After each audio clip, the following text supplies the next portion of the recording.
성경은 보면 볼수록 세상이 말하는 복은 아닌 것 같아요.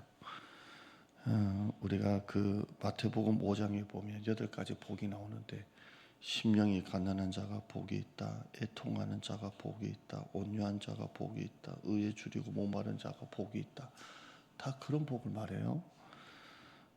시편에 보면 율법을 주야로 묵상하고 사랑하는 사람이 복이 있다라고 말하고 있고요. 세상의 복은 좀 틀려요. 돈이 많아지고 출세하고, 그게 세상이 말하는 상향성의 복이에요. 근데 성경의 복은 진짜 하향성의 복인 것 같아요. 저도 교육자 생활을 일찍 해서 이게 눈에 잘 안 들어왔어요. 근데 제 나이도 조금 이제 옛날보다 하나씩 더 들고 나니까 이 복이 눈에 들어와요. 아, 이게 진짜 복이구나. 우리 교회 하나님이 이전에서 기도하다가 주신 우리 교회 영구 미션이 사람을 모으는 교회보다 사람을 살리는 교회가 되자. 어떻게 이걸 우리에게 주셨는지 모르겠어요. 근데 저는 이게 이제 뭔지 알 것 같아요.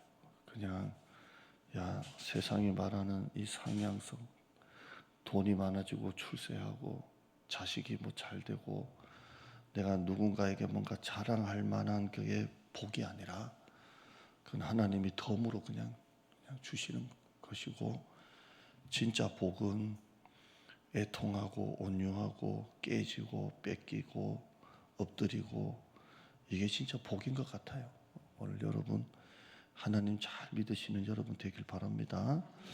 오늘 본문에도 그래요. 오늘 본문 또 보면 별거 없어요. 근데 여기에 모든 게 다 들어있는 것 같아요. 그래서 제가 잠언을 원래 어느 정도 하다가는 좀 다른 걸로 바꿔야 되는데 힘들어요. 왜? 너무 말씀들이 하나하나가 좋고요. 제가 여러분에게 뭐 다른 거 풀지도 않잖아요. 그냥 그대로 말씀을 풀어주잖아요. 여호와를 경외하는 게 지혜의 근본이래요. 그러니까 지혜의 근본이라 이 말은, 근본이란 말은 우리가 창세기 1장 1절에 보면 태초에 하나님이 천지를, 그 태초에 들어가는 히브리어 어근하고 근본하고 같아요. 그러니까 근본이라 이 말은 모든 것의 시작이라는 거예요. 모든 것의 뿌리라는 거예요. 그게 뭐라고요? 여호와를 경외하는 것이라고 되어 있어요. 경외하는 것, 이 말은 뭐냐면 무서워한다는 게 아니고요. 하나님 앞에 경건한 두려움을 말하는 거죠. 경건한 두려움. 그러니까 하나님 임재 안에 있을 때에 그 경건한 두려움을 말하는 거예요. 이게 바로 여호와를 경외하는 거예요. 그러니까 막 무서워하고 뭐 이런 것보다 하나님을 하나님으로 보는 거예요. 하나님을 하나님으로 대하는 거예요. 여러분 목사님들도 여호와를 경외하는 걸 잘 모르는 목사님이 있어요. 그래서 교회에서 이렇게 목회자도 하나님을 경외하지 않는 그런 태도나 이런 게 나올 수 있어요. 있는데 하나님을 경외한다는 것은 모든 거예요. 그 경건한 하나님의 두려움이에요. 두려움이고, 요셉이 죄를 지을 때 내가 어찌 하나님 앞에서 어떻게 득지하려 했던 것처럼 그 경건한 두려움을 말하는 거예요. 그렇게 하는 게 모든 지혜의 뿌리고 근본이고 시작이다, 이렇게 되어 있습니다. 잠언 1장 7절에도 여호와를 경외하는 것이 지식의 근본이다. 잠언 15장 33절에도 여호와를 경외하는 것이 지혜의 훈계다. 욥기서 28장에 보면 주를 경외함이 곧 지혜다, 이렇게 되어 있어요. 여러분에게 하나님을 경외함이 있기를 바랍니다. 하나님을 경외해야 돼요. 하나님을 두려워할 줄 알고요. 하나님 앞에 있다는 걸 알아야 돼요. 하나님을 하나님으로 인정하는 거예요. 이게 경건한 거예요. 여호와를 경외하는 거예요. 그 다음에 10절 봐요. 끝에 보시면 거룩하신 자, 하나님은 거룩하신 하나님이에요. 하나님이 거룩하신 것, 하나님을 아는 것이 명철이에요. 이 안다는 것은 정보가 아니에요. 우리가 인터넷 탁탁탁 치면 나오는 그런 정보가 아니고요. 진짜 하나님을 인격적으로 만나는 거예요. 인격적으로 아는 거예요. 여러분, 제가 여러분을 아무리 잘 알아도 여러분 속을 모를 수가 있어요. 그죠? 근데 부부는 진짜 알아요. 그 살을 맞대고 산 세월이 얼마예요? 남편이 아내를 알고 아내가 남편을 알아요. 이건 대해서 아는 게 아니에요. 제가 여러분을 아무리 알아도 여러분을 진짜 그 속에 있는 것까지 어떻게 모를 수도 있어요. 그건 제가 누군가를 안다는 것은 그 사람에 대해서 아는 거예요. 나이도 알고 뭐 좋아하는지 알고 취미도 알고 이건 대해서 아는 거예요. 그런데 하나님을 안다는 건 진짜 아는 거예요. 하나님에 대해서 아는 게 아니라 하나님을 아는 거예요. 이 안다라는 것은 성적인 관계를 말하는 거예요. 야다라고 히브리 말로 진짜 아는 거예요. 부부가 살을 맞대고 살면서 진짜 그 속도 알고 마음도 알고 눈만 봐도 알듯이 아는 것처럼 하나님을 알아가는 게 모든 것의 명철이에요. 세상의 지식은 언젠가는 다 없어져요. 아무리 좋은 대학 나오고 좋은 학벌 나와도 다 풀과 같이 마르고 이슬과 같이 다 없어져요. 그런데 하나님을 알아가는 건 영원한 거예요. 그래서 거룩하신 일을 아는 것이 모든 것의 명철이다 이렇게 되어 있습니다. 이 말씀은 굉장히 좋은 말씀이에요. 오늘 이 새벽에 여러분 이 말씀을 외우시기를 바랍니다. 여호와를 경외하는 것이 지혜의 근본이고 거룩하신 일을 아는 것이 명철이니라. 이런 거구나. 이게 여러분의 신앙이 아예 배어야 돼요. 이게 배어야 되는 거예요. 신앙생활은 자유인데 자유가 내 마음대로 하는 게 아니에요. 하나님 앞에서의 경건한 두려움 속에 풍성한 자유가 있는 거예요. 그래서 저는 모태신앙이잖아요. 또 일찍 학부 때부터 바로 전도사 나갔어요. 누구보다도 교회 생활에 익숙해요. 누구보다도 교회가 뭔지를 알아요. 그리고 저는 7군데 교회를 섬겼어요. 그래서 교회마다 다 그걸 경험해서 제 안에서. 그런데도 정말 하나님 앞에 죽는 날까지 이게 내 자신에게서 떠나면 안 돼요. 여호와를 경외하는 것이 지혜의 근본이고 거룩하신 하나님을 아는 것이 명철이니라. 이게 몸에 딱 배어 있어야 신앙생활이 딱 틀림이 없는 거예요. 아멘. 하나님을 경외한다는 것은 바른 믿음을 말하는 거예요. 바른 믿음. 하나님을 아는 것은 바른 관계를 말하는 거, 인격적인 관계를 말하는 거예요. 여호와를 경외하는 건 뭐라고요? 바른 믿음이에요.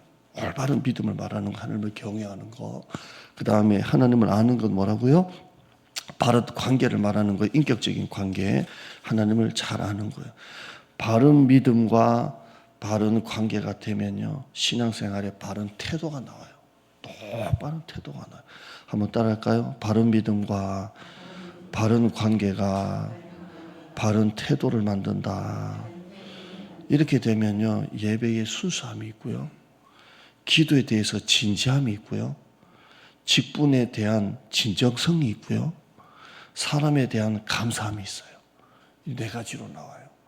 그러니까 내가 하나님을 정말 경외하고 하나님을 정말 인격적으로 알고 바른 믿음과 바른 관계를 맺으면 신앙생활에 바른 태도가 나와요. 가장 중요한 건 태도예요. 태도예요. 한번 따라할까요? 예배의 순수함, 기도에 대한 진지함, 직분이나 이 사역이에요. 직분에 대한 진정성, 항상 작은 일에도 주님을 섬기는 마음으로 교회를 섬기는 거예요. 그리고 사람들에 대한 감사함, 이런 거예요. 그래서 예배의 순수함, 기도에 대한 진지함, 사역에 대한 진정성, 사람들에 대한 감사함이 나와요. 이건 정말 어떤 책에도 안 나오고요, 제 자신 안에 이걸 놓고 기도하는 거예요. 저는 언제나 하나님 앞에 목사지만 예배의 순수함을 잃지 않으려고 하고요, 기도에 대한 진지함이 있고요, 하나님을 찾을 때는 간절히 찾아요. 또 제가 목사지만 직분에 대한 진정성이 있어요. 저는 허투루 여러분에게 보이려고 그러진 않아요. 그냥 진정성이 있어요. 그리고 성도들에 대한 감사함이 있어요. 정말 하나하나 우리 다나, 담비, 라엘이, 사랑이, 세론이 하나하나 어린 애들의 감사함이 있어요. 여러분도 감사해요. 우리가 이전에 했을 때 한 명 우리 저기 전현여 권사님 여성 한 분, 박성수 지사님 남성 한 분 데리고 새벽기도 시작했어요. 근데 이렇게 많이 예배를 드려요. 오늘 제가 이 찬양하다 이렇게 마음이 탁 이렇게 뜨거운 게 확 올라오는 게 왜 나를 구속하여 주는지 이 쓸데없는 자에게 딱 꽂혔어요. 참 하나님이 이 쓸데없는 자에게 이렇게 참 과분한 복을 주셨습니다. 이렇게 많이 예배를 드려요. 저는 너무 감사해요. 여러분, 종교적인 익숙함이 하나님에 대한 경건한 두려움보다 올라가면 안 돼요. 우리가 신앙생활 하다 보면 이 종교적인 익숙함이 있어요. 그런데 이 종교적인 익숙함이 하나님을 향한 경건한 두려움보다 올라가면 안 돼요. 항상 이걸 조심해야 돼요. 언제나 경건한 두려움이 있어야 돼요. 하나님을 경외하고 하나님을 아는 것이 여러분의 신앙의 바른 태도가 나타나야 돼요. 예배를 드릴 때도, 교회 하나님 봉사를 할 때도 기도하겠습니다. 하나님 감사합니다. 여호와를 경외하는 것이 지혜의 근본이고 거룩하신 이를 아는 것이 명철이니라. 모든 것의 뿌리고 시작이고 근본이라고 있습니다. 바른 믿음을 가지고 여호와를 경외하고 경건한 두려움, 바른 믿음을 가지고 하나님을 정말 인격적으로 아는 바른 관계가 바른 신앙의 태도가 만들어집니다. 절대 종교적 익숙함이 들어올 수가 없습니다. 내가 이 교회 얼마나 오래 다녔는데, 내가 누군데, 이런 익숙함이 절대 들어올 수 없습니다.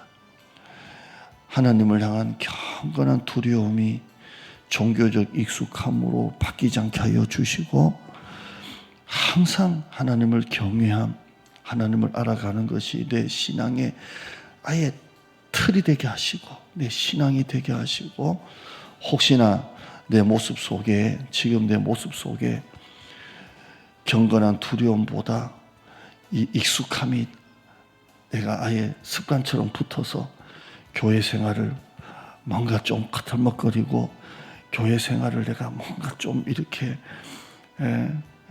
나태하게 막 하는 게 있다면 하나님 용서해 주시고, 정말 예배의 순수함, 그 간절함, 기도에 대한 그 진지함, 직분 사역에 대한 그 진정성, 사람들에 대한 그 감사함을 잃어버리지 않고 하나님 앞에 평생을 신앙을 지키며 살아가게 하여 주시옵소서. 태도가 믿음입니다. 태도가 결국 그 사람의 신앙의 수준입니다. 우리 성도들이 오늘 말씀 잘 기억하게 하여 주시옵소서. 오늘 하루도 감사하게 하시고 24시간 지혜의 집 안에 거하게 하시고, 오늘 또 힘든 사업터, 전쟁터와 같은 사업터에 이상하게 성령으로 평안하고 감사하는 그런 일터가 되게 하여 주시옵소서. 예수님의 이름으로 기도드리옵나이다. 아멘. 하늘에